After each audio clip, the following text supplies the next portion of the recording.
Hello दोस्तों, मैं हूँ पूर्णिमा और आप देख रहे हो मेरा चैनल शक्ति।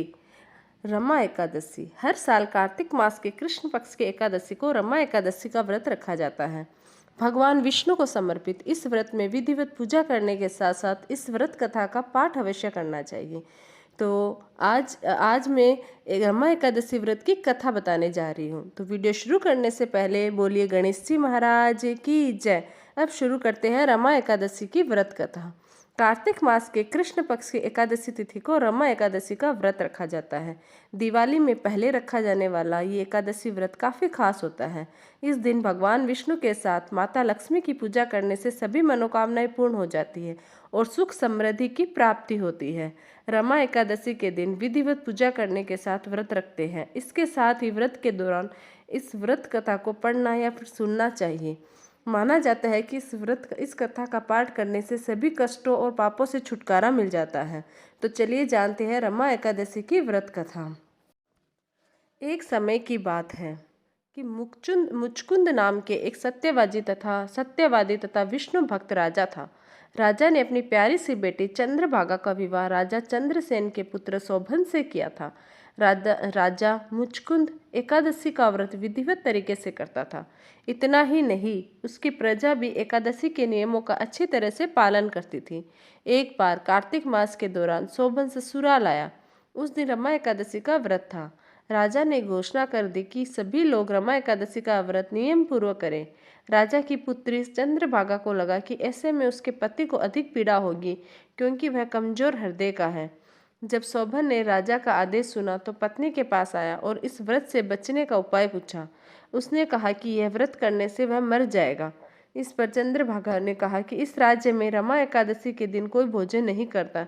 यदि आप व्रत नहीं कर सकते हैं तो दूसरी जगह चले जाएं। इस पर शोभन ने कहा कि वह मर जाएगा लेकिन दूसरी जगह नहीं जाएगा, वह व्रत करेगा। उसने रमा एकादशी का व्रत किया, लेकिन भूख से उसका बुरा हाल हो गया था। रमा एकादशी की रात्रि के समय जागरण भीड़ था। वह रात शोभन के लिए असहनीय थी। अगले दिन सूर्योदय से पूर्व ही भूखे शोभन की मौत हो गई। ऐसे में राजा मुचकुंद ने अपने दामाद शोभन का शव को जल प्रवाह कर दिया था और अपनी बेटी को सती न होने का आदेश दिया।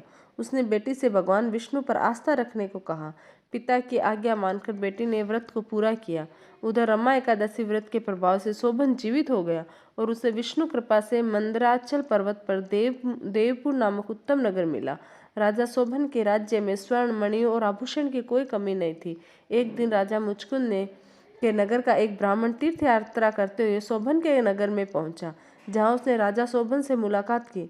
राजा ने अपनी पत्नी चंद्रभागा तथा ससुर मुचकुंद के बारे में पूछा। ब्राह्मण ने कहा कि वे सभी कुशल हैं। आप बताएं, रमा एकादशी का व्रत करने के कारण आपकी मृत्यु हो गई थी। अपने बारे में बताएं, फिर आपको इतना सुंदर नगर कैसे प्राप्त हुआ। तब शोभन ने कहा कि यह सब रमा एकादशी व्रत का फल है, लेकिन यह अस्थिर है क्योंकि वह व्रत व्यवस्था में किया था, जिस कारण अस्थिर नगर मिला है, लेकिन चंद्रभागा इसे स्थिर कर सकती है। उस ब्राह्मण ने सारी बातें चंद्रभागा से कही। तब चंद्रभागा ने कहा कि यह स्वप्न तो नहीं है। ब्राह्मण ने कहा कि नहीं, वह प्रत्यक्ष है और प्रत्यक्ष तौर पर देख कर आया है। उसने चंद्रभागा से कहा कि तुम कुछ ऐसा उपाय करो जिससे वह नगर स्थिर हो जाए। तब चंद्रभागा ने उससे देवनगर में जाने को कहा। उसने कहा कि वह अपने पति को देखेगी और अपने व्रत के प्रभाव से उस नगर को स्थिर कर देगी। तब ब्राह्मण उसे मंदराचल पर्वत पर वामदेव के पास ले गया। वामदेव ने उसकी कथा सुनकर उसे मंत्रों से अभिषेक किया। फिर चंद्रभागा ने व्रत के प्रभाव से दिव्य देह धारण किया और शोभन के पास गई। शोभन ने उसे सिंहासन पर अपने पास बैठाया। फिर चंद्रभागा ने पति को अपने पुण्य के बारे में सुनाया। उसने कहा कि वह अपने मायके में 8 वर्ष की आयु से ही नियम से एकादशी का व्रत कर रही है। उस व्रत के प्रभाव से यह नगर स्थिर हो जाएगा तथा यह प्रलय के अंत तक स्थिर रहेगा। दिव्य देह धारण किए चंद्रभागा अपने पति शोभन के साथ उस नगर में सुखपूर्वक रहने लगी। तो ये है रमा एकादशी की व्रत कथा। अगर आप लोगों को ये वीडियो अच्छा लगे तो प्लीज़ लाइक, शेयर और सब्सक्राइब जरूर कीजिएगा चैनल को। धन्यवाद।